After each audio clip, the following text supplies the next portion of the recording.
মনে হয় না থামবো, সে যেতেই আছে যেতেই আছে যেতেই আছে। এই 90 থেকে 95 কিলোমিটার পর্যন্ত টোটাল রাইডটা আপনাদের আমার বকবক শুনতে হবে। অটো রিক্সা তো এটা রেগুলার, ইভেন মানুষজন মাঝখান থেকে ফুরুত করে দৌড় দেয়।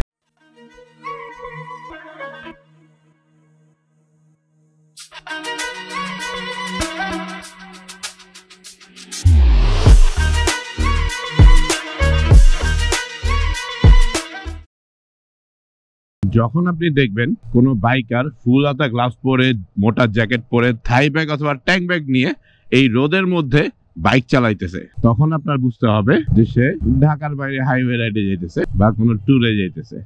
আসসালামু আলাইকুম হে বাংলার মানুষজন, কেমন আছেন আপনারা? আমি হাসান সেতু আপনাদেরকে নিয়ে এসেছি নতুন একটা ডেইলি ব্লগে।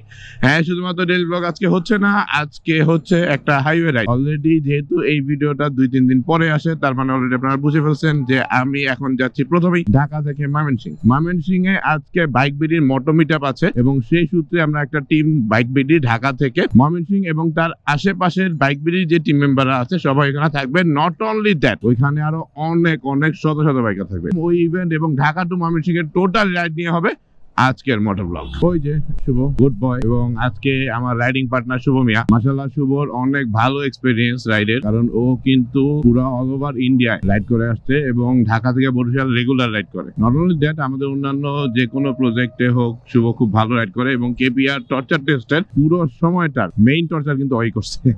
এই এয়ারপোর্টের সামনে এই জায়গায় যে কি পরিমাণ জ্যামে আমরা পড়ছি, এই রাস্তায় রেগুলার বাইক চালাচ্ছে ওই জেনারেশন জানে।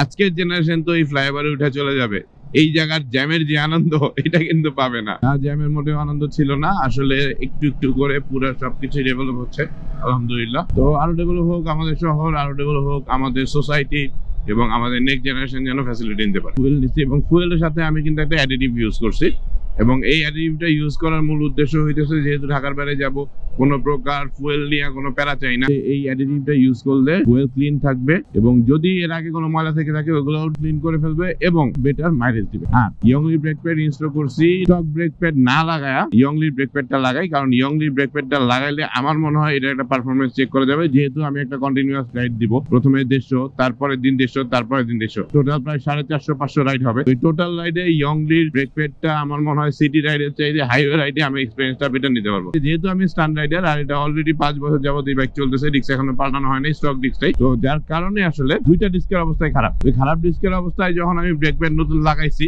ইয়ংলিরটা, তখন আসলে পারফর্ম করতেছিল না, বাট আজকে আমি বেটার পারফর্ম পাচ্ছি। আমি জানি না, আল্লাহ হয়তো চাইতেছে যে হেই আছে তুমি হাইওয়েতে যাচ্ছ যেহেতু তুমি সেফলি যাও, আলহামদুলিল্লাহ। ইয়ংলি ব্রেক প্যাড নিয়ে একটা এক্সপেরিয়েন্স শেয়ার করবো। আর আমার ইঞ্জিনে এবার দেওয়া হয়েছে কিক্সের 140 সিনথেটিক। এর আগে দেওয়া ছিল আইডি মিটসুর ফুল সিনথেটিক 140, যদিও আমার 130 লাগে টিভিএস রিকমেন্ডেড, বাট আমি 140 ইউজ করি। আর আইডি মিটসু ব্যবহার করার পরে আইডি মিটসু ফ্যান ছিলাম, প্রায় 2.5 বছর যাবত আইডি মিটসু ইউজ করতেছি। তো অনেক দিন পরে আইডি মিটসুর পরে আমার 13 জিবি বলেন, আমার এই অ্যাপাচি বলেন বা থ্রিলার যেটা চালাইছি ওইটা প্রত্যেকটাতে আইডি মিটসু ব্যবহার করা। আজকে আমি ইঞ্জিনে কিক্স নিছি। কিক্সের এই কোরিয়ান টেকনোলজির অ্যাডিটিভ সহ যে সিনথেটিক ইঞ্জিন অয়েলটা আছে, দেখা যাক এটার পারফর্ম কেমন এটা চেক করার জন্য। মানে উত্তরা আব্দুল্লাহপুর টঙ্গী পার হইতেছি ফ্লাইওভার, মানে একটা সময় ঢাকা শহর দুইটা লেয়ার হয়ে যাবে, একটা হইব আপার লেয়ার, একটা হইব লোয়ার লেয়ার। ভালো লাগতেছে ব্যাপারটা। এই জায়গায় লম্বা একটা সময় জ্যামে কষ্ট করতে হয় মানুষদেরকে। তো অলরেডি এই রাস্তাটা অন, তারপর অনেক জায়গায় কনস্ট্রাকশনের কাজ চলতেছে। পুরোটা যখন অন হবে মানুষজন আরো অনেক বেশি ফ্যাসিলিটি নিতে পারবে। যাক, নতুন জেনারেশনের জন্য আসসালামু আলাইকুম। সাবধানে বাইক রাইড করবা। আমরা 150 সিসি দিয়ে ঢাকার বাইরে অনেক অনেক রাইড দিতে পারতাম। আমি জানি না তোমরা হয়তো 500 সিসি, 600 সিসি, 1000 সিসি চালাও, অথবা নিজেদের পার্সোনাল অনেক বড় বড় সুপার বাইক আছে, বাট আমরা এই 150 সিসি দিয়ে পুরা বাংলাদেশ কাঁপাইতাম, বুঝছো নাতি নাতিরা? ঠিক আছে না?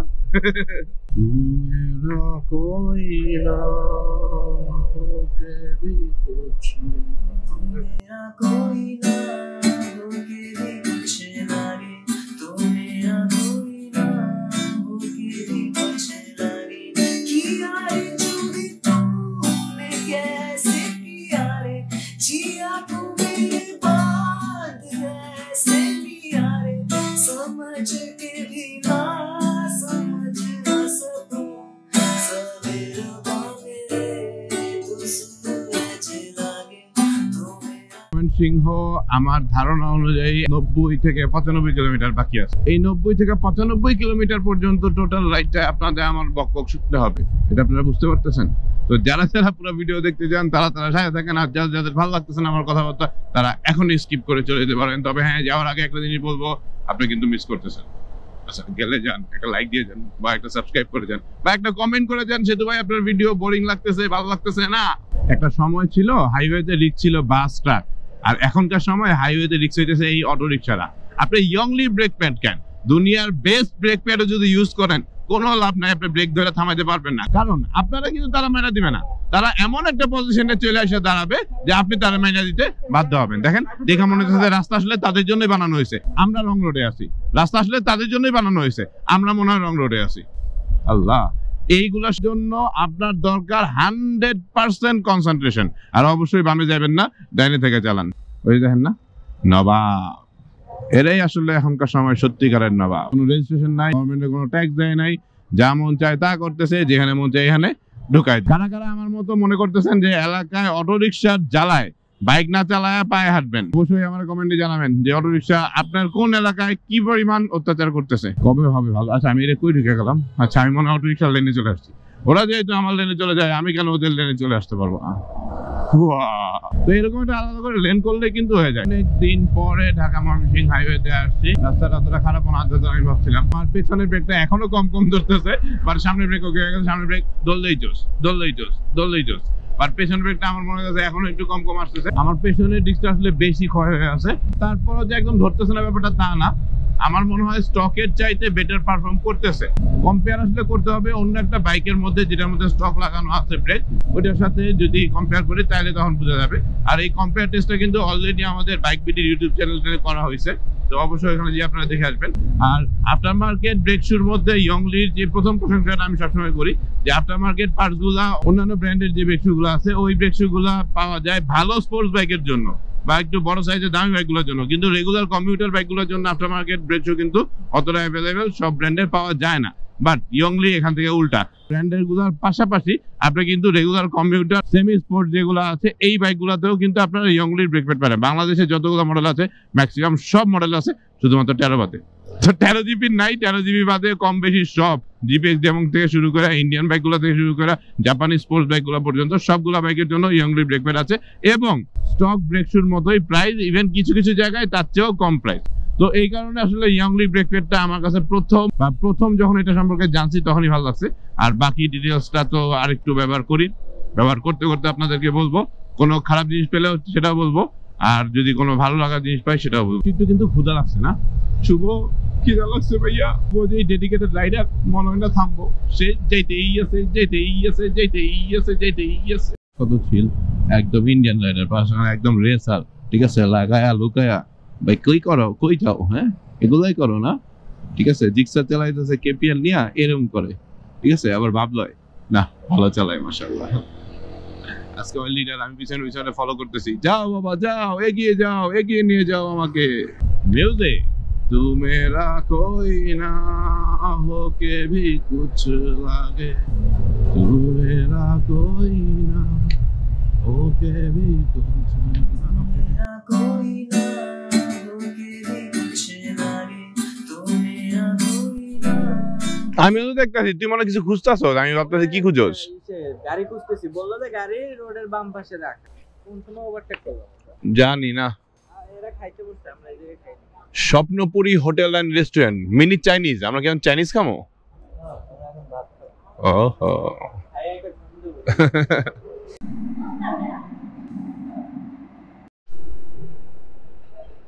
খাওয়া দাওয়া শেষ, আমরা এখন আবার রওনা দিব। বাট ব্যাপার হইতেছে খাবার খুবই বাজে ছিল, খুবই। শুভ দোষ, এই পচা খাবার খাওয়াইছে। মিনি চাইনিজ আনছো ঠিকই, বাট চাইনিজ তো দূরে থাকে না, মাছ নিয়েছিলাম তিতা ইয়াক। যাই হোক, হাইওয়ের ব্যাপারগুলো এমনই হয়, ভালো রেস্টুরেন্ট না হলে। আমরা ভাবছিলাম দাদারা সামনে, বাট না, দাদারা আসলে আমাদের পেছনে। আরো 60-65 আছে কিলোমিটার অ্যাপ্রক্স। কোনো রাশ নাই, বিকাল ইভেন্ট, এই কারণে আমরা আস্তে আস্তে যাইতেছি। বিসমিল্লাহ। ঢাকা ময়মনসিংহের রাস্তার অবস্থা বেটার, বাট প্রবলেম হইতেছে প্রচুর পরিমাণে অটো রিক্সা, গাড়ি, ওই যে মানুষজন যে যেমনি যেখান থেকে পারে এখান থেকে বেরোয়। তো এই কারণে আসলে এই রাস্তা অনেক সেফলি চালাইতে হইব। ওই দেখেন, আমি দেখতে পাচ্ছি একটা গরু রাস্তা মাঝখানে চলে আসছে, লিটারালি মাঝখানে এসে। হ্যাঁ ওমা, মানে দেখছেন সে মাঝখান দিয়ে দৌড়ে যাচ্ছে। এই কারণে ঢাকা ময়মনসিংহ রোডটা একটু সেফলি সবাই রাইড করবেন। এই যে এইরকম অটো রিক্সা তো এটা রেগুলার, ইভেন মানুষজন মাঝখান থেকে প্রুত করে দৌড় দেয়, গাড়ি যে কোনো সময় ঘুরে ফেলে। ওই যে এখানে একটা ট্রাক ঘুরে যাচ্ছে।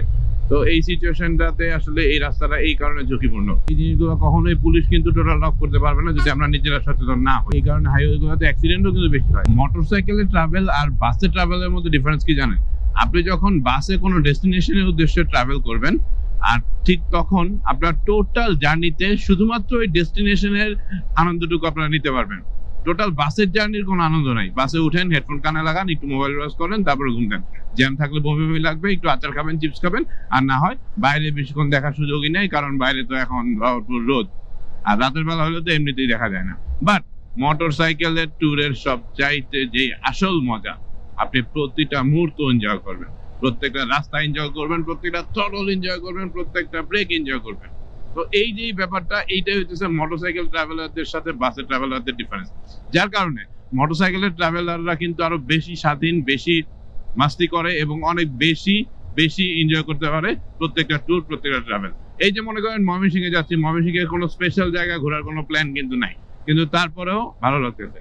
বাট হ্যাঁ, একটা বড় ব্যাপার হইতেছে, আমি ম্যাডামের প্রচন্ড আকারে মিস করতেছি, কারণ লাস্ট অনেক দিন যাবত আসলে সিঙ্গেল রাইড করা হয় না। নোয়াখালী ট্যুরের সময় সিঙ্গেল রাইড করছিলাম, তাও ম্যাডাম সাথে ছিল গাড়িতে, আর এখন তো ম্যাডামকে ঢাকায় রেখে আসছি, যার কারণে ম্যাডামের একটু মিস করতেছি। আর ম্যাডামের মনটা খারাপ, এই জিনিসটার জন্য আমার আরেকটু খারাপ লাগতেছে।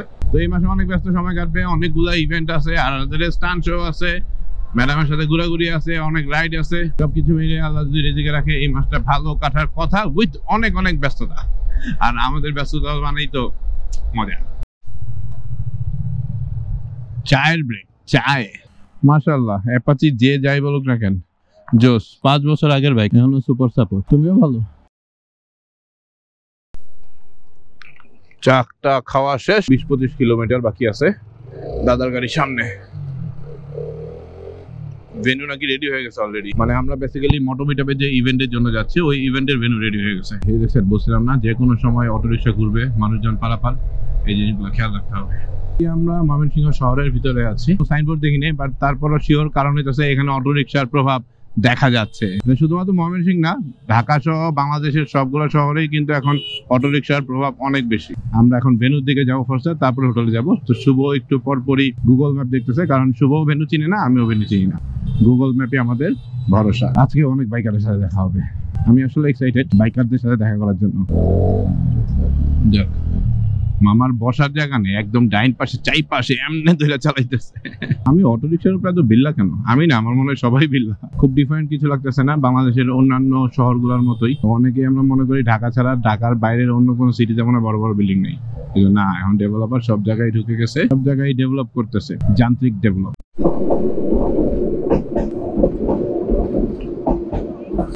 এই হচ্ছে আমাদের ভেন্যু। অলরেডি অনেক অনেক বাইকাররা এখানে অ্যাটেন্ড করছে। ও সুন্দর স্টেজ, ইয়াদিয়া। আমরা তো আবার হোটেলে যাবো, ভিতরে রাখবো না এখান থেকে বাইরে যাবো? তাইলে এখানে থাকবো না, না পিক করার কি চাই? কি স্যার, ভালো আছেন? প্লিজ সমস্যা নাই, চেঞ্জ করে আইতাছি। হ্যাঁ, তো বেসিক্যালি এখন এই জায়গায় সব ডেকোরেশন হচ্ছে, ম্যাক্সিমাম ডেকোরেশন হয়ে গেছে, মোটামুটি রেডি। বাইকাররাও প্রায় সবাই চলে আসছে, আরো আসতেছে। আমরা এখন বেসিক্যালি ফ্রেশ হওয়ার জন্য হোটেলে যাব। তো এই হচ্ছে আমাদের মোটোমিটা ময়মনসিংহ। আচ্ছা ঠিক আছে, ইনশাআল্লাহ। তো সবাই অলরেডি চলে আসছে এখানে। আল্লাহ জানে হোটেল কেমন হবে। ওটা ফ্যাক্ট না, ফ্যাক্ট হলো একটা শাওয়ার নিলে ফ্রেশ লাগবো, কারণ প্রচুর ঘেমে গেছে। জয়নুল আবেদিন মোড়, গাছগাছালি দিয়ে ভরা এরিয়াটা। আচ্ছা, এটা জয়নুল আবেদিন উদ্যানের ভিতরে ছিলাম না, ভিতরে ঢুকলাম না, মনে হয় ভিতরে ঢুকছি। এটা একটা উদ্যান প্লাস পার্ক টাইপের, এবং আই থিঙ্ক ওখানে একটা নদী আছে। হ্যাঁ, বাট এখানে পোলাপাইন আড্ডা মারতেছে, বাচ্চারা খেলাধুলাও করে। ঢাকা শহরে এরকম জায়গা তো পাওয়া কঠিন।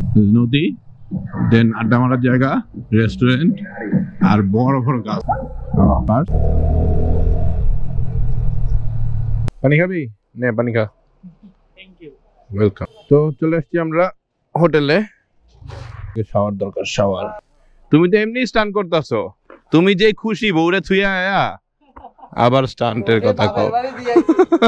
বাপের বাড়ি দিয়েছে বউরে। যেই হোটেল দেখতে আসছিলাম, আসলে এই হোটেলটা পছন্দ হয় না, এই হোটেলে না থাকবো না, অন্য একটা হোটেলের খবর পাইছি, ওইদিকে যাচ্ছি আর কি। দেখি এটা তো দেখা যাচ্ছে একটা কমিউনিটি সেন্টার, এটা তো দেখা একটু বেটার মনে হইতেছে। আবারও খাওয়া দাওয়া করে ফেলছি, যদিও পেট ভরা ছিল, তারপরেও ঘটনা হইতেছে কারণ এরপরে আর হয়তো সময় পাবো না, কারণ 5টার দিকে ইভেন্ট, হোটেলে যাওয়া হয় নাই, ফ্রেশ হওয়া হয় নাই, হাত মুখ ধুয়ে নিচ্ছি, এভাবে বাকি সময়টা কভার করতে হইব। আমাদের মেইন ইভেন্ট 5টার দিকে শুরু হয়ে যাবে, যার কারণে আর হোটেলে আর যাই নাই আমরা। আমাদের মূল উদ্দেশ্য হইতেছে এখন ইভেন্ট কভার করা, বাকি সব পরে। আমার বাইক একদম ভিতরের দিকে নিয়ে যাওয়াটাই সেফ, কারণ আমি সবার লাস্টে বেরোবো। আমাদের আয়োজন এখানে প্রায় 200 বাইকার। হ্যাঁ হ্যাঁ, টি শার্ট চলছে, টি শার্ট না লাগবে না। যাক মাশাআল্লাহ, আয়োজক জোস। ভাইয়া সালাম আলাইকুম। সেতু ভালো আছেন? আসেন আপনার সাথে একটু কথা বলি।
অবশেষে পুরো ইভেন্ট শেষ করে আলহামদুলিল্লাহ আমরা এখন হোটেলের দিকে যাচ্ছি। আর পাশেই হচ্ছে ব্রহ্মপুত্র নদ, তখন দেখাইতে পারি নাই। যখন দুপুরবেলা দেখাইছিলাম তখন সিচুয়েশনটা আসলে দেখানোর মতো ছিল না, আর দেখানোর মতো হয়তো সুযোগও নেই, কারণ এখন আমরা হোটেলে যাবো আর হোটেল থেকে আগামীকালকে চলে যাবো সিরাজগঞ্জের দিকে। তো সিরাজগঞ্জে আগামীকালকে মোটো মিটআপ আরেকটা হতে যাচ্ছে। মজার ব্যাপারটা হইতেছে ওইখানে কিন্তু অলরেডি কুয়াশা পড়ে গেছে, ক্যামেরা হয়তো বোঝা যাচ্ছে না, বাট আমরা ফিল করতেছি এবং অলরেডি ঠান্ডা ঠান্ডা লাগতেছে। তো জ্যাকেটটা ব্যাগে ঢুকে ফেলছি, এখন আর জ্যাকেট পরার সুযোগ নেই, বাট ঠান্ডা আবহাওয়াটা ভালো লাগতেছে। শীতের প্রথম দিকে যে ঠান্ডা ঠান্ডা ব্যাপারটা এখানে ময়মনসিংহে কিন্তু অলরেডি পড়ে গেছে। আমি হাসান সেতু আজকে আপনাদের কাছ থেকে বিদায় নিচ্ছি, আবারও চলে আসবো যে কোনো সময় যে কোনো জায়গায় ক্যামেরা অন করে। সে পর্যন্ত ভালো থাকবেন, সুস্থ থাকবেন এবং দোয়া রাখবেন আমার জন্য, যেন এইভাবে আপনাদের জন্য অনেক অনেক ভিডিও বানাতে পারি এবং অনেক অনেক বাংলাদেশের বাইকারদের সাথে মিশতে পারি এবং ঘুরতে পারি। ধন্যবাদ ময়মনসিংহের সকল বাইকারকে যারা এতটা সাপোর্ট দিচ্ছেন, সবগুলো আশেপাশের টিমকে। এখানে শুধুমাত্র ময়মনসিংহ না, জামালপুর থেকে শুরু করে নেত্রকোনা থেকে শুরু করে আশেপাশে অনেকগুলো টিম ছিল, সবাইকে অনেক বেশি ধন্যবাদ আমাদের সাথে অ্যাটেন্ড করার জন্য। আমি হাসান সেতু আবারও আপনাদের কাছে বিদায় নিচ্ছি। আল্লাহ হাফিজ।